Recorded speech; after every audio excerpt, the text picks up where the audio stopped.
Bismillahirrahmanirrahim. Hari ini kita bincangkan satu topik yang sangat menarik. Asal penciptaan jin menurut Al-Quran dan hadis sahih. Ramai orang tahu jin itu makhluk ghaib, tetapi dari apakah sebenarnya jin itu diciptakan? Mari kita lihat dalil yang jelas daripada Al-Quran dan As-Sunnah. Dalam surah Al-Hajj ayat yang ke-27, Allah berfirman, "Dan ingatlah kami telah menciptakan jin sebelum Adam daripada api yang sangat panas." Surah Al-Hajj ayat yang ke-27. Bahkan dalam surah Al-A'raf ayat yang ke-12, Iblis sendiri mengakui asal kejadiannya ketika enggan sujud kepada Nabi Adam AS.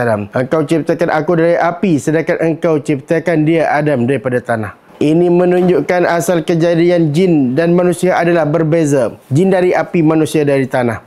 Okey, kejap. Kami ada jual barang-barang seperti kasut kijang, sabun dan juga bahan-bahan untuk melemahkan gangguan jin. Kalau nak cari di kami punya TikTok, Pusat Tedrus, kasut kijang, dapat sekarang. Sambung video. Bye-bye. Bismillah. Rasulullah SAW juga menjelaskan dengan jelas dalam hadis riwayat Imam Muslim, malaikat diciptakan daripada cahaya, jin diciptakan daripada nyalaan api, dan Nabi Adam AS diciptakan daripada sesuatu yang telah dijelaskan kepada kamu, iaitu tanah. Hadis riwayat Muslim. Hadis ini membatalkan dakwaan segelintir orang yang mengatakan bahawa iblis berasal daripada malaikat. Imam Hasan Al-Basri pernah berkata, iblis bukan dari kalangan malaikat walau sekejap pun. Dalam kitab Majmu' ada menyebutkan bahawa syaitan memang bukan daripada malaikat, tetapi hanya sama dari segi sifat ghaibnya, bukan dari segi asal kejadiannya. Dan Imam As-Sayuti menyebut dalam kitab Al-Habaik fil Akhbar Al-Malaik, firman Allah Ta'ala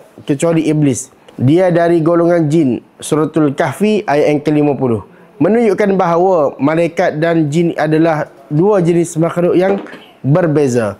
Jadi kesimpulannya, jin adalah makhluk ciptaan Allah daripada api yang halus, manusia daripada tanah, dan malaikat daripada cahaya. Ketiga-tiganya berbeza dari segi asal kejadian, sifat dan tugas mereka. Wallahu a'lam.